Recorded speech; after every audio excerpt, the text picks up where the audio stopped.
Good afternoon and welcome back to Dr. Logic Awkwardly Does Logic. I hope you're cozy and comfortable.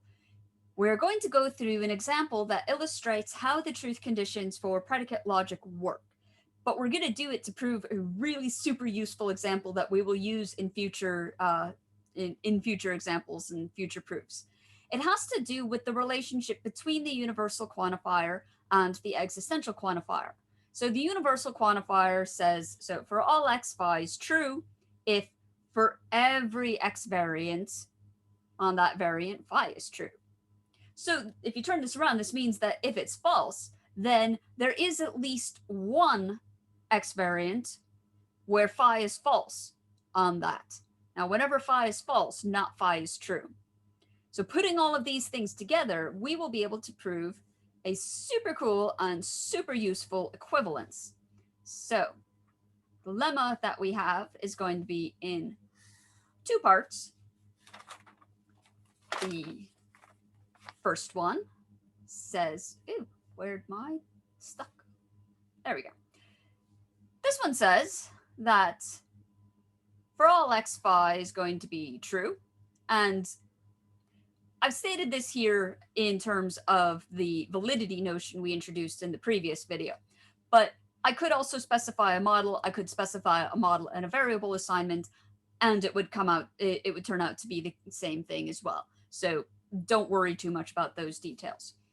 For all x, phi is going to be true if and only if, in the same context, so either no particular model at all, or fix a model but not the variable assignment, or fix both the model and the variable assignment, we have it's not the case that there is something that makes it false.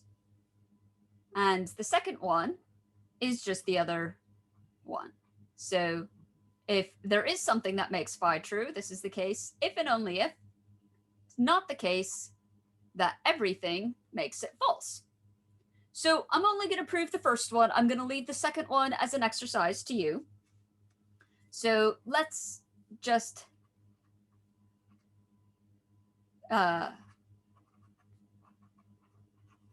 for a given model M and variable assignment V, we'll prove it at this level, but you should be able to see how it generalizes all the way up. So without fixing the variable assignment or without fixing the model or variable assignment, we have this. So on this model and the variable assignment, for all x, phi is true if and only if, and here you just go right back to the definition of truth and write down what the clause says. It says for every x variant v prime, m v prime makes phi true.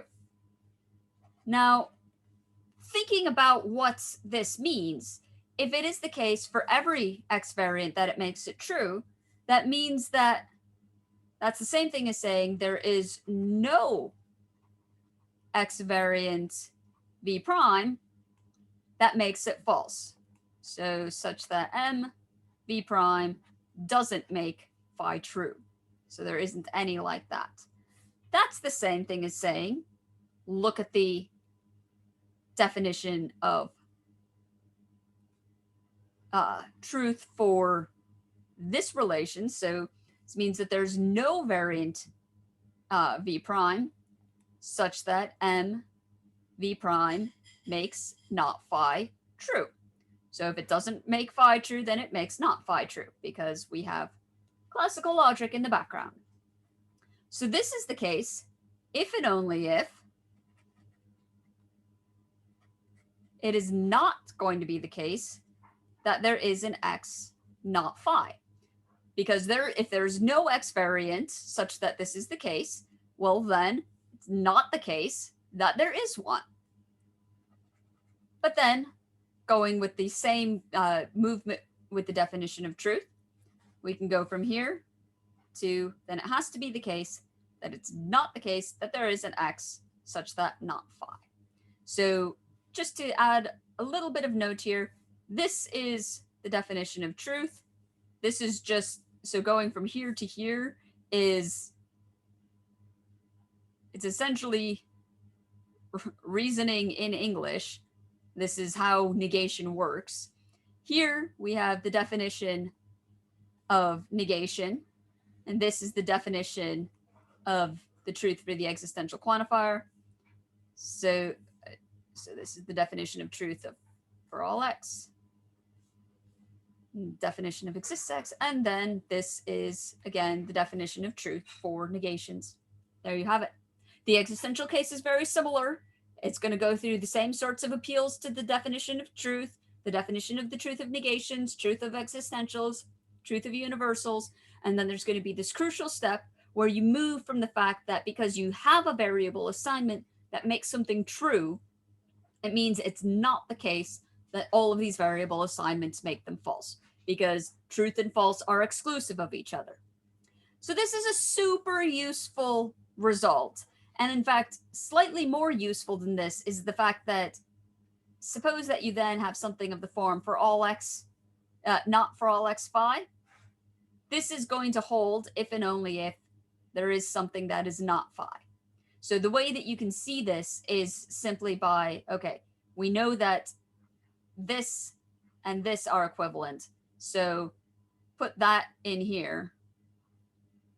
But then you've got your two negations, and we know from propositional logic that you can just get rid of them. So there you have it.